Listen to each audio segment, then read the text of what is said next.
we've become great storytellers at Fee. At many of our programs, we're getting our principles across by talking about exemplary people living and from the past who have been advocates for liberty and walked the walk.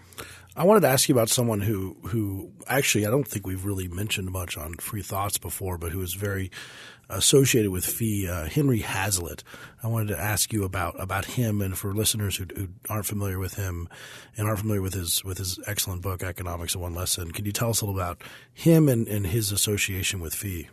Absolutely. Henry Hazlitt was a very good friend of Leonard Read's. He was on the board of Fee for many years. When he passed away in the 1990s, he bequeathed his personal library to Fee, which we still have. He was a remarkable man and contributed so much to our understanding of communicating ideas of liberty and free markets to a broad lay audience. He was not a PhD in economics, but he had an uncanny ability to communicate ideas so that anybody could understand them and actually get excited about them. He certainly did that in his classic and best-known work, Economics in One Lesson. Fee has helped to keep that book alive. It remains to this day available on our website and in our bookstore.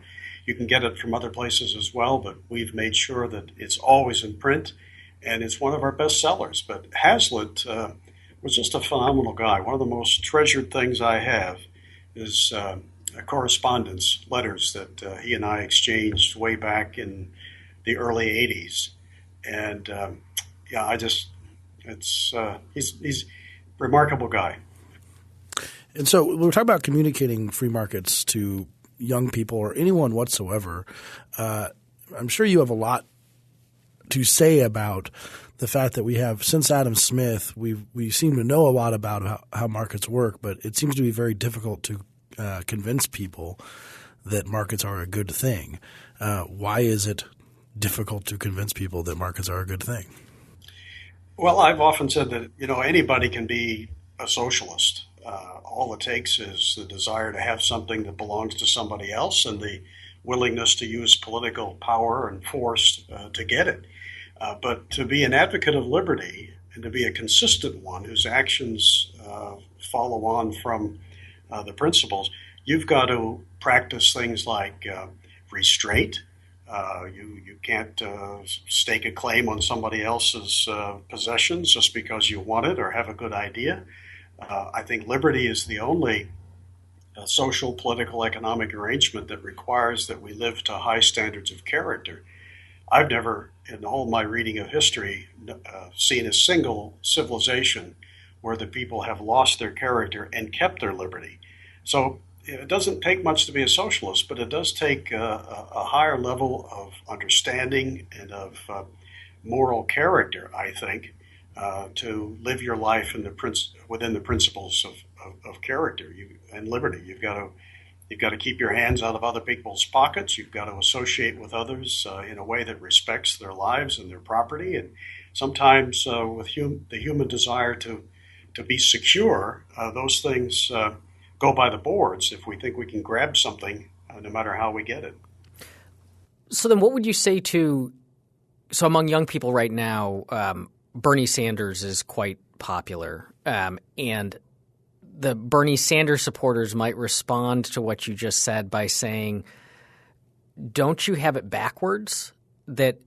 So the free markets, capitalism is motivated by acquisitiveness, by greed, by, competition that grinds people down and leaves people out, whereas it's the socialism or the social democracy that is based on the character of sharing, of recognizing when you have enough and other people don't, and using the mechanisms of the state not to steal but to better the worse off, give everyone a leg up, give everyone a chance. Well, I wouldn't call it sharing if you have to do it at gunpoint. And that's what socialism ultimately reduces to. So I think it's important for people to understand that each of us comes into this world with the right to do anything that's peaceful. And we are each obligated to respect the lives and the property and the wishes, the the choices of other people, so long as each of us leaves each other alone. But socialism departs from that and assumes that if it's a really good idea, we can use the political force of government to get it. I want a society, and I think this is true of every libertarian, where people do the right thing because they want to, not because they have to. I think it's great that kids can go to college, and I think it's great that people contribute to scholarship funds to enable them to go to college. But it wouldn't occur to me, as a believer in liberty, to call the cops and to, at gunpoint, take from people so that anyone can go to college. And that's not because I think, government or that the private enterprise is inherently greedy or anything. I think we all have a sense of acquisitiveness. There's nothing about socialism that does away with that. It's just that under socialism, your acquisitiveness can only be satisfied by using political force to get what you want. Whereas in free markets, if you want something, you've got to persuade, you've got to convince, you've got to produce, you've got to freely associate. You don't use the force of government to get what you want. Given that you're in the free market education business and world, not business, life pursuit is a better way of putting it. Have you come to a conclusion of something that you think is the sort of the main reason people disagree with free markets? And I mean specifically with Aaron and the Bernie Sanders thing.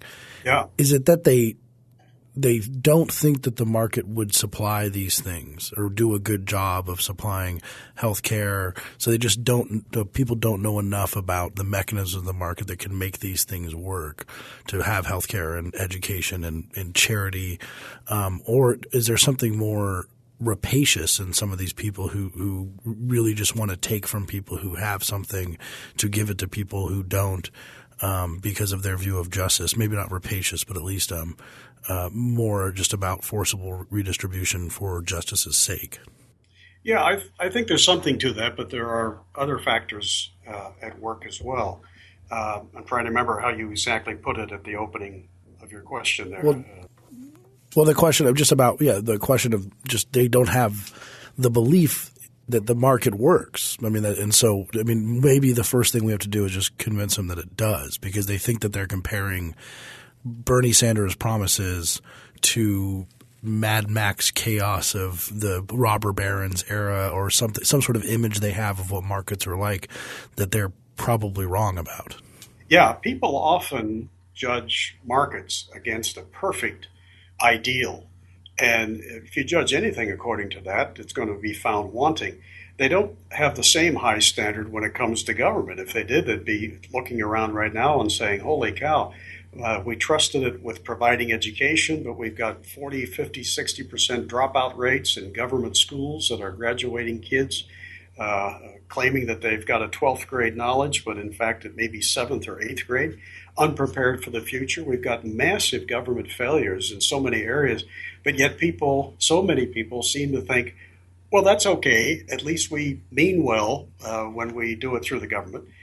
But if they applied the same standards to the private sector, they'd be horrified. So I think part of the problem here is we just got to get people to realize you can't judge markets against an ideal and judge government against far lower standards and then end up saying, well, we just have to have more government. I mean, what if it's a massive failure? And I would argue that it has been in so many areas. So I'm curious about your thoughts on one issue in convincing people of the value of markets, and the freer the markets, the better. I mean, a lot of us around the country and all of us in D.C. are both baffled and reeling at the rise of Donald Trump and his anti-immigration and his anti-free trade arguments. And when I have criticized Trump on my Facebook page or elsewhere, one of the arguments that people make about why his supporters about why we ought to be more sympathetic to his supporters than we might otherwise be is that free trade brings enormous benefits overall, and it brings enormous benefits in the long term, but free trade can also hurt people who lose out in that competition. That you allow people to exchange with other countries, and suddenly the high-paying and relatively low-skilled factory jobs move overseas. And so now you're saying, look, free trade is good. GDP is up, and the country's becoming wealthier over time. And you don't have a job. Yeah, and you don't have a job. And the skills that you have are now worth a third or half as much on the open market as they used to be. So how do you go about promoting the value of economic liberty specifically to the people who have been hurt by the competition that comes with economic liberty? Yeah, it is a tough issue. There's no question about it. Because people are interested in the here and now, often more so than they are the future. And they're more interested in themselves and what immediately affects them than what might affect them next year or in 10 years. Part of the problem we always have in advocating for free markets is to get people to think longer term, that what strikes the eye, as Henry Hazlitt would put it, isn't necessarily the full story. So there's no question, we cannot deny the fact that when you allow people greater freedom to trade with people elsewhere in the world, that some individuals will in the near term be hurt. But that's no different than it is in any other aspect of an economy. Even when domestic competition arises, one hamburger joint puts another one out of business because consumers say, I'd like the new burger better than the old one. So these are changes I don't think you can ever get completely behind us. It's the nature of a dynamic economy that's based on the right of individuals to freely choose with whom they want to do business. So, yeah, I it might not convince everyone, but it's a one way of doing it, I guess. That's right. And if you get people to realize, hey, it may be uncomfortable to have free trade for some people, but it's even more uncomfortable, and probably for a lot more people, if you try to freeze the market in place, close the door to things like competition from overseas, new options, slower prices, more choices, and so forth.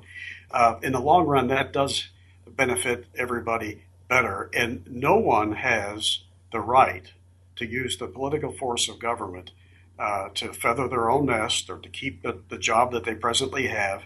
If you have a right to convince people, hey, buy from me instead of that guy, but you have no right in a free society to use the force of government to compel somebody to buy from you or to hire you instead of whoever they may choose otherwise to deal with. Now you've been doing this for a while. Have you found sort of methods of communication to talk about free markets that you think are particularly useful and good? I mean, you mentioned stories is a really good way of doing it. But if you sidle up to someone at a bar and you just sort of start talking, what's the first kind of thing you say to them? And then the second part of the question is, do you have any particular pet peeves about the way that some people might talk about markets that you think are counterproductive and not really helping the situation? Sure. I do have thoughts on these issues, and in many cases they were prompted originally by my reading